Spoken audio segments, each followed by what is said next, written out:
વર્ષો પછી પહેલીવાર વડાપ્રધાન નરેન્દ્ર મોદીએ પત્ની સાથે લગાવી સંગમમાં પવિત્ર ડૂબકી। ધડાધડ સોશિયલ મીડિયા પર વિડીયો થઈ રહ્યા છે વાયરલ। મિત્રો, શું છે આ પાછળનું સત્ય? પીએમ મોદી અને તેના પત્ની કુંભ મેળામાં કેવી રીતે મળ્યા? શું બંનેએ એક સાથે ડૂબકી લગાવી હતી કે અલગ અલગ? શું છે પૂરેપૂરી હકીકત? તમે પણ જાણવા માગો છો ને? તો ધ્યાનથી વિડીયો અંત સુધી જરૂર જુઓ। શરૂઆત કરીએ તે પહેલાં મિત્રો, શું તમે નરેન્દ્ર મોદીના પત્ની જશોદાબેન વિશે થોડું ઘણું જાણો છો કે નહીં? હા કે ના લખીને નીચે કમેન્ટ જરૂર કરજો। મિત્રો, ઉત્તર પ્રદેશના પ્રયાગરાજમાં 13 જાન્યુઆરીથી મહાકુંભ મેળો શરૂ થઈ ગયો છે અને દેશ વિદેશથી હજારો લોકો અહીં આસ્થાની ડૂબકી લગાવવા આવી રહ્યા છે। એ પછી નેતા હોય કે અભિનેતા, લોકો અહીં આવવાનો મોકો ચૂકતા નથી। ત્યારે દેશના વડાપ્રધાન નરેન્દ્ર મોદી કેમ પાછળ રહી શકે?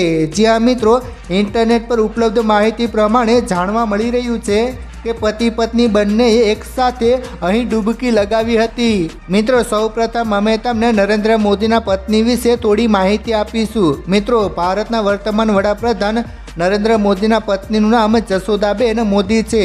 જશોદાબેનનો જન્મ 1952માં થયો હતો। તમને જણાવી દઈએ કે નરેન્દ્ર મોદીએ તેમની પત્ની જશોદાબેન સાથે વર્ષ 1968માં ગુજરાતના વડનગરમાં પરંપરાગત રીતે લગ્ન કર્યા હતા। ત્યારે જશોદાબેનની ઉંમર માત્ર 17 વર્ષ અને મોદી સાહેબ 18 વર્ષના હતા। લગ્નના 3 વર્ષ પછી બંને એકબીજાથી અલગ થઈ ગયા હતા। તેની પાછળનું કારણ જણાવવામાં આવી રહ્યું છે કે મોદીએ રાષ્ટ્ર સેવાને સર્વોપરી માન્યું હતું। ઘણા મીડિયા રિપોર્ટ્સ અનુસાર એવો દાવો કરવામાં આવી રહ્યો છે કે જશોદાબેન આ માટે મોદીને જવાબદાર નહીં પરંતુ નસીબનો ખેલ માને છે।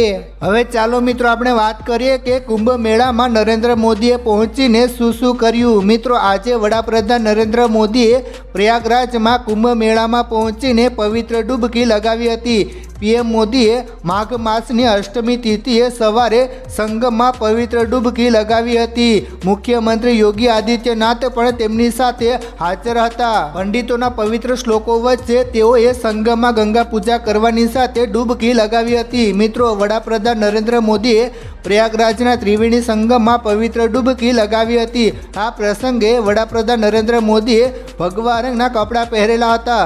તેમના ગળા તથા હાથમાં રુદ્રાક્ષની માળા પહેરેલી હતી। તેમણે મંત્રોચ્ચાર સાથે સંગમમાં ડૂબકી લગાવી હતી।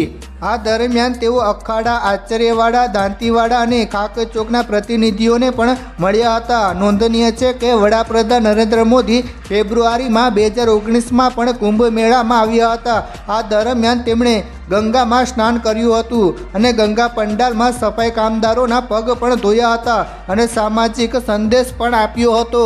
આજે જ પરત ફરશે પીએમ મોદી। મિત્રો, મુખ્યમંત્રી યોગી આદિત્યનાથ સાથે પીએમ મોદી હોડીમાં બેસીને થોડી વારમાં સંગમ ઘાટ પહોંચશે, જે બાદ સ્નાન અને ત્રિવેણીમાં દર્શન અને પૂજા કરશે। જે બાદ પીએમ મોદી રેલ ઘાટ પહોંચશે અને ત્યાંથી એરપોર્ટ પહોંચશે। આજનો દિવસ તેમના માટે ખાસ છે।